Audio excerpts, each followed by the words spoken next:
World. News. Day. Live.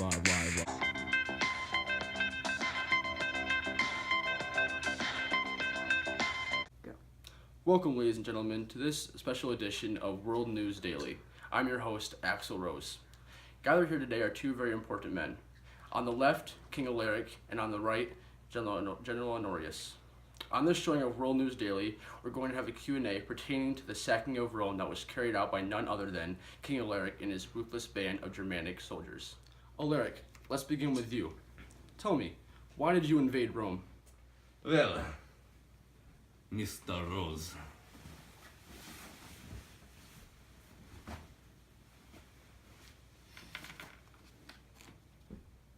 My people and I are attempting to move into Pannonia, and we asked for resources from Stilicho, the leader of Italy. Stilicho refused to give us the desired resources such as hostages, gold, and permission to move into Pannonia. Stilicho was the only man standing in my way of my conquest until he died, and Honorius took his place. I attempted to negotiate with Honorius, but he could not comply to my demands. Seeing the weak state of the Roman Empire, I decided to take advantage of this situation and eliminate Rome altogether. Interesting. What type of resistance did you receive when you marched on to Rome? I brought an army of 40,000 men. General Honorius brought an army of 1,000 puny soldiers. The Romans were no match for my superior military, and that is why we took over Rome with ease. What was the state of Rome when you arrived? Rome was already falling apart, as if an army had already swept through. Buildings in shambles, sewage in the streets, absolute chaos. Our previous conquests in Italy had weakened the economy, which directly led to the gradual decline of the once great city of Rome. One more question, Alaric. Why did you kill so many innocent civilians when you received such little resistance? I am a very proud man, one that does not like to be denied. Honorius tried to strip me of my power and pride, something that is a great disrespect to my people and myself. I could not tolerate that disrespectful act, and I had to defend my power. Taking Rome was the only way to strike the fear into the enemy's eyes. Honorius attempted to disrespect me. I saw no other way to punish him except for killing his people. Thank you, King Alaric, for your time. Stay tuned, folks. When we come back, we'll be discussing General Honorius' side.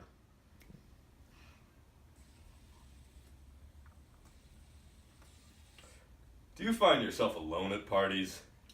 Do you often wonder why you're sitting in the corner while all your friends are out having a good time? Well, that's because you haven't heard of the toga.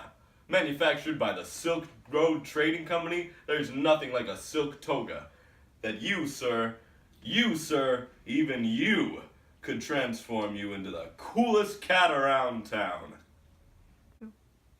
Toga? Hey kid, catch. Say, thanks. Sai, you're welcome. Welcome back, ladies and gentlemen. Before the break, we heard King Alaric's story on the sacking of Rome. Now we're going to take a look on the other side of the battle with General Honorius. Honorius, it has been known that you have decent relations with Alaric. Am I correct in that assumption? Yes, indeed, Axel. And let me ask you, why did you refuse to meet the request of King Alaric? Then let me ask you, Axel. Would you as a ruler give another man your people? He asked for hostages and gold, two things we could simply not afford to give. You, as well as everyone in the audience, knows that the Roman Empire is losing territory and money very rapidly. I knew I could not give away any of my money, let alone the citizens of Rome. What kind of leader would I be if I just gave away some of my people? That is why I did not comply to the outrageous demands of King Alaric. Yeah. Interesting. Now, were you prepared at all for the assault led by King Alaric? Actually, I attempted to defeat King Alaric with the help of Sarus, a sworn enemy of Atauf, who was King Alaric's brother-in-law. Alaric defeated my army, which left me with nearly nothing. A couple of weeks later, King Alaric sent 40,000 of his finest men to Rome, where I tried to protect Rome with 1,000. I was not aware of the specific date that King Alaric and Atauf would be attacking Rome, but I knew that it would happen someday soon. How did your army hold up against the Visigoths? We were defeated within an hour of the war beginning.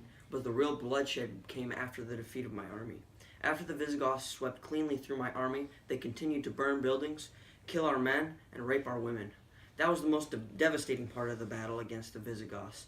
They spared my life so I could watch my city, the city I love, burn to the ground. Do these people fool you? I have never met more barbaric tribe than King Alaric's. Well, there you have it, folks.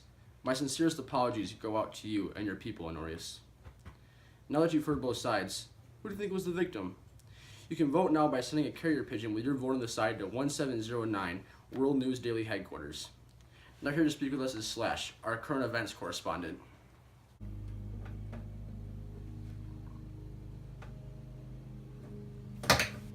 Hello, and welcome to World News Daily.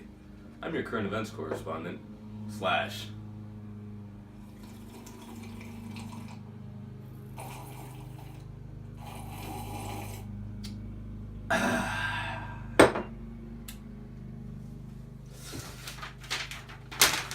In recent news, the Gupta dynasty of India, under the rule of Skanda-Gupta, has defeated the savage white Huns from the steppes of Central Asia. The strong leadership of Skanda-Gupta shows a contrast to the repetitive defeat of the Indian Empire's armies we have seen so many times in the past. When the Gupta warriors sent the Huns crawling back to their homeland, a new light was shed on Skanda-Gupta's military. Now, this is not the first we have heard in terms of milestones from the Gupta, however. It was just last year that Aryabhata proposed the shocking theory that the Earth is round and rotates about its own axis.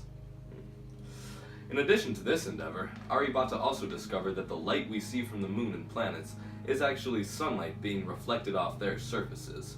Now, we don't know how much we can trust of what he says, but these are very interesting discoveries.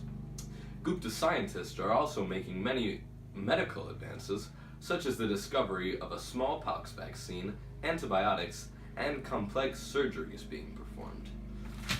With the increasingly significant discoveries we've seen in the past few years, God only knows what's next for the stupendous Guptas.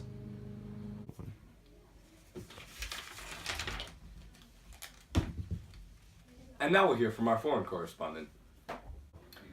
Contrary to popular belief, the Silk Road Trade Network was not an actual road, but a collection of networks throughout Asia and Europe.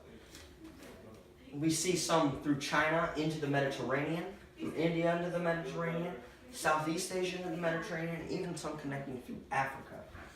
You see a kind of a start to the Silk Road Trade Network here in China and down here in East Asia, where you see in China lots of silk being produced, and here in Southeast Asia, many spices and things like that, rice, cash crops, and whatnot. Also, contrary to popular belief, Silk Road Trade Network was not just through land. We had some networks going through the Bay of Bengal here, and also here in the Indian Ocean, going through here and into Africa. As we move toward the Middle Eastern part of this, we see a lot of different things being traded. Metals, other kinds of spices, crops, but maybe more important than more materialistic things was the religion of Islam. Throughout the trade network, ideas about the religion and the beliefs of the Islamic religion were passed through to people not only in Asia, but in Europe as well. Lastly, right here connecting the Eastern African part with this right here, Eastern African part with the Middle East, we can see places from the Swahili coast trading gold, salt, and other kinds of spices from Africa into the Silk Road Trade Network.